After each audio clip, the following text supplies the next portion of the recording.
మనకి 17వ తారీఖు ఈ నెల 17వ తారీఖు అంటే సుమారు పోయిన ఆదివారం మనకి ఒక గుర్తు తెలియని ఒక మగశవము సుమారు 20 సంవత్సరాల నుంచి 30 సంవత్సరాలు ఉండేటువంటి మగశవము సగం గుండుతో సగం మీసాలతో గడ్డం లేకుండా ఒంటిపైన కొన్ని దెబ్బలతో బాగా వాసిపోయిన దెబ్బలతో ఇక్కడ దుగ్గరాజుపట్నం దగ్గర గ్రామాల్లో పొలాల దగ్గర తాటి చెట్ల దగ్గర ఉందనేసి మనకి ఆ ఊరి విఆర్ఓ గారు ఇచ్చినటువంటి కంప్లైంట్ మేరకు ఆ రోజు కేసు కట్టడం జరిగింది. ఆ అనుమానాస్పద ప్రదేశాన్ని చూసి ఇది ఎవరో పుట్టి చనుకుంటారనే ఉద్దేశంతోనే డైరెక్ట్గానే మర్డర్ కేసు కట్టడం జరిగింది, ఒక సస్పీషియస్ మర్డర్ కేసు లాగా.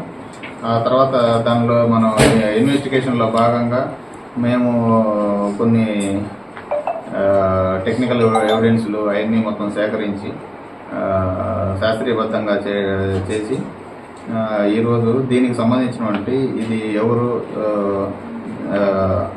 దీనిలో అసలు చనిపోయిన వ్యక్తి ఎవరు అనేది మేము మీడియా పర్సన్ ద్వారా ప్రజల ద్వారా అందరి ద్వారా ఈ వాట్సాప్ గ్రూపులు అందరూ షేర్ చేయడం వల్ల తర్వాత చనిపోయిన అతను అనిత్ రెడ్డి అనేసి తెలిసింది. ఇతను గూడూరులో శివాలయం దగ్గర నివాసం ఉంటాడు. ఇతను కూడా కొంచెం మద్యానికి అలవాటుపడి చెడు వ్యసనాలు అన్నీ ఉంటాడు.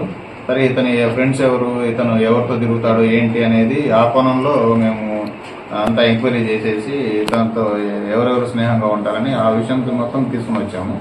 అలా కొద్దిగా టెక్నికల్ ఎవిడెన్స్ లాగా చూసిన తర్వాత ఇతను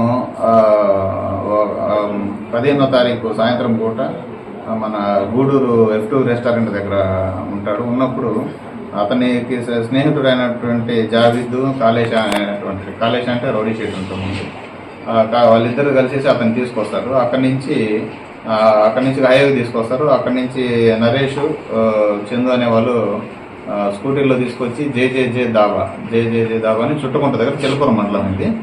ఈ దాబా దగ్గర తీసుకొస్తారు. ఈ దాబా దగ్గర తీసుకొచ్చినాక అక్కడ కనుపూరు శ్రీహని అని ఉంటారు, అలియాస్ జమ్మి. అతని యొక్క పర్సనల్ విషయం పైన వీళ్ళందరినీ తీసుకొచ్చేసి అతను తర్వాత తెలిసింది ఏంటంటే అతని యొక్క భార్యతో ఈ అనిత్ రెడ్డి అనే అతనికి ఉన్నటువంటి అక్రమ సంబంధం వల్ల అతను ఎలాగైనా చంపాలనే ఉద్దేశంతో వీళ్ళందరినీ ముందుగా మాట్లాడుకొని ఆ విధంగా దాబా దగ్గర తీసుకొచ్చి ఆ వెనక పొలాల్లో తీసుకెళ్ళి అతన్ని విపరీతంగా కొట్టి దాబాలు వాడేటువంటి కారాన్ని అతనికి పూయడం, అతని మర్మంగా అతనికి పూసేసి అక్కడే కొట్టేసి తర్వాత దాబాలోనే చంపేస్తారు. మళ్ళీ దాబాకు తీసుకొచ్చి చంపేస్తారు. చంపేసిన తర్వాత దీన్ని ఎలాగైనా దీన్ని చేయాలి, బాడీని ఎక్కడ సాక్ష్యాధారాలకు అందకుండా చేయాలనే ఉద్దేశంతో అతన్ని తీసుకొచ్చేసి దుగ్గరాజుపట్నం దగ్గర పొలాల్లో పడేయడం జరుగుతుంది. దీనిలో టెక్నికల్ ఎవిడెన్స్ శాస్త్రీయబద్ధంగా అన్ని చేయడం వల్ల ఈ కేసు అన్ని రిజెక్ట్ అయింది. వీళ్ళందరినీ కోర్టు ముందు ప్రొడ్యూస్ చేస్తున్నాము.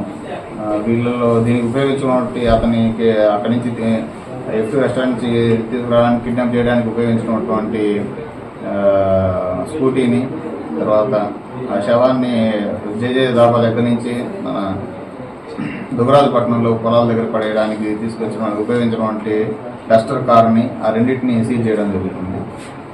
వీళ్ళందరినీ ఇప్పుడు అక్కడే